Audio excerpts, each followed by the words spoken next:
Nos va a acompañar la senadora electa, actual diputada, la doctora y escribana Graciela Bianchi. Graciela, buenas tardes, bienvenida. Buenas tardes, ¿qué tal? ¿Cómo les va? Bien, ¿esta denuncia surge por su denuncia pública?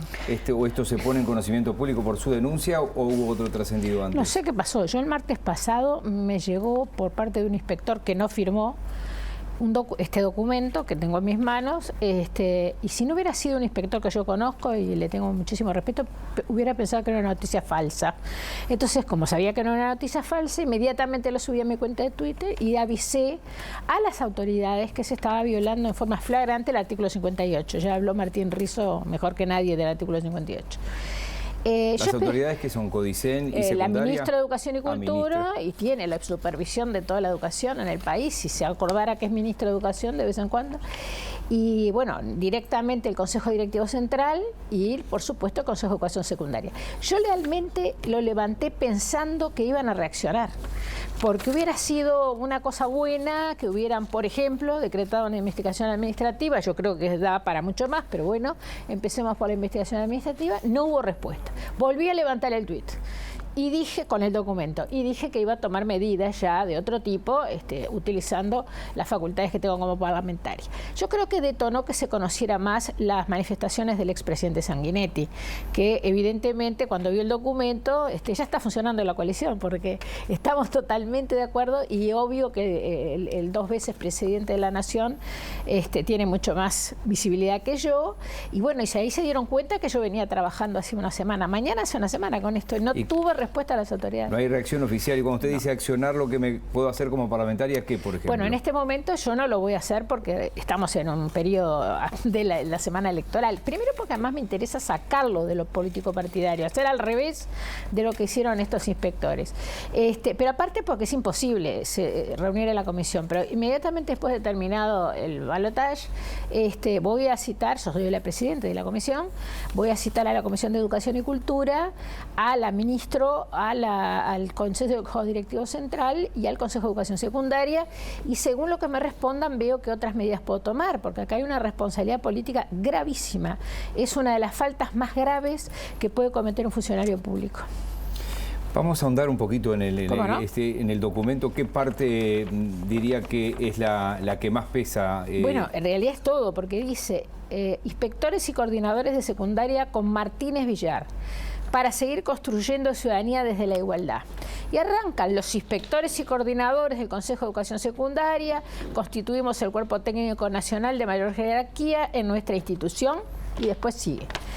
El numeral 2 del artículo, y están los nombres, ¿no? Y hay supuestamente unas cosas buenas que funcionan en la educación, que ni entramos en eso, porque el tema no es entrar al fondo del asunto. Porque ellos dicen, por estas razones es que hay que votar. Exacto, pero lo que prohíbe el inciso segundo del artículo 58 de la Constitución, el inciso primero es el que dice, lo conocemos todos, el funcionario está al servicio de la función y no la función al servicio del funcionario, que habría que ponerlo en ejecución más frecuentemente.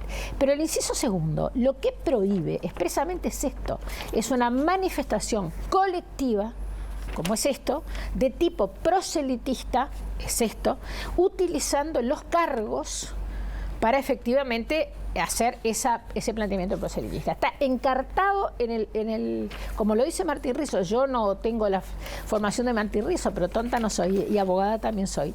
Así que en realidad parece que se lo hubieran propuesto violarlo. ¿Qué siente, por ejemplo, ese inspector que le acercó esto, que puede pasar con esta presión? ¿Qué le dicen a la gente a la que le... El problema es que acá hay 23 o 24, 25 inspectores, son en un total de 60, y nosotros directamente, bueno, este inspector estaba furioso, ¿no? Porque él no lo firmó, entonces depende del resultado electoral lo que vaya a pasar con la carrera de los que no firmaron. Primera pregunta. Segunda pregunta, ¿qué pasa con los profesores, los directores que van a ser supervisados por estas personas, que son las que le ponen la calificación? Y la calificación para un director, para un funcionario administrativo, para un docente, le significa el lugar que está en el escalafón para el año siguiente elegir horas.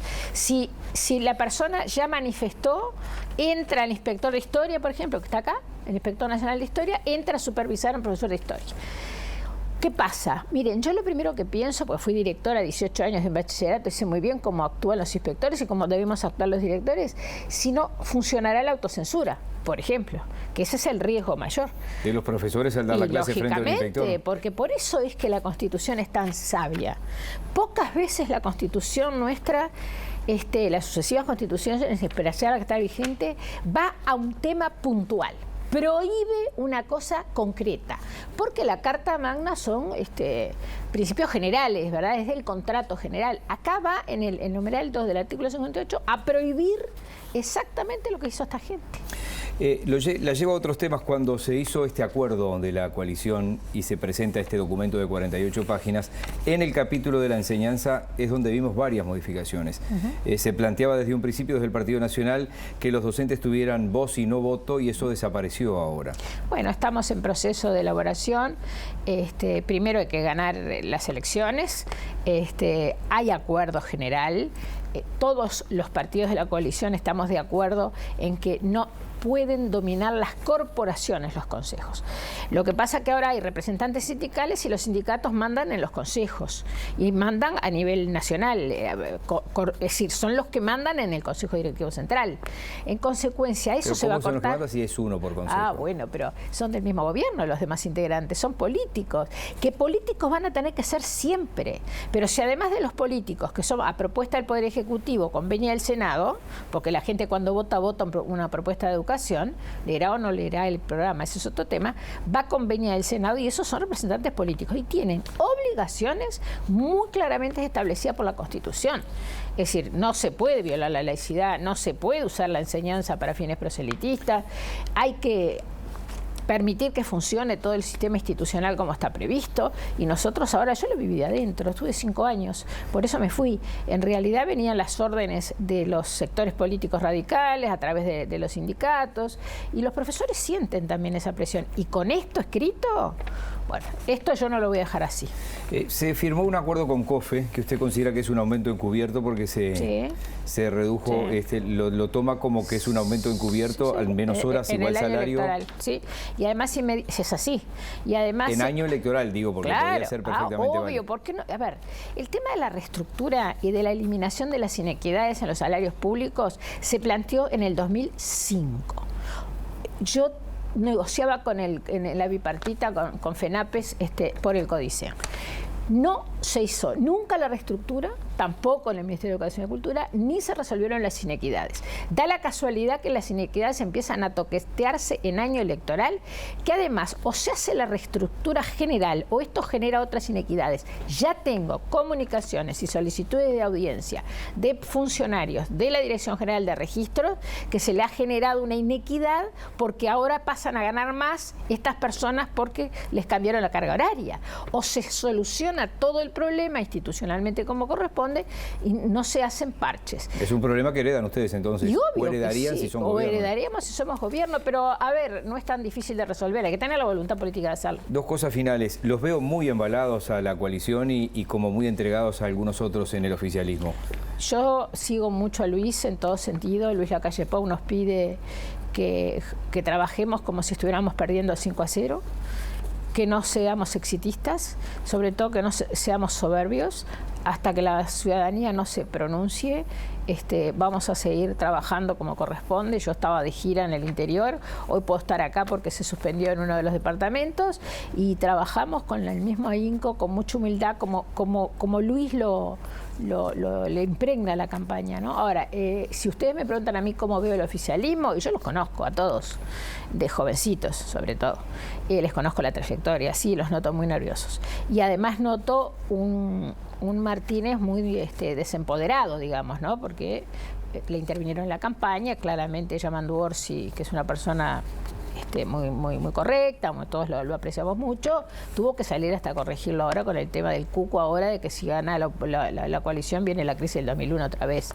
Ya es como un chiste. La última, las redes están imposibles, de agravios, de insultos, y usted le pone a Blesker, sos un verdadero payaso. Sí. Y entonces si desde arriba ustedes que son legisladores, a un senador electo lo saluda así, esa es la bienvenida. No sé, en el momento se lo volvería a repetir, lo conozco desde hace mucho tiempo, es un verdadero payaso. Cuando uno mira el video, los disparates que él dice, porque dice disparates desde el punto de vista económico, disparates desde el punto de vista político, lo único que hace es justamente intentar imponer un régimen socialista hacia el comunismo que fue absolutamente vencido en el resto del mundo, y de esa forma yo no puedo contestarle seriamente. Si no le contestaría así a otra persona, por ejemplo a Vergara, que puedo discutir con él más o menos, pues no soy economista, pero tiene otra seriedad en los planteamientos. Pero además toda las últimas 2 semanas o 3, toda la dirigencia del Frente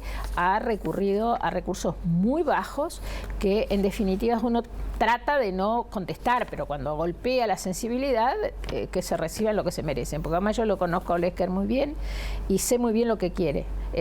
No quiere un Estado social del derecho, no quiere una economía de libre mercado con un Estado regulador, quiere ir hacia el socialismo, o sea, el socialismo del siglo XXI, parecido al de Maduro.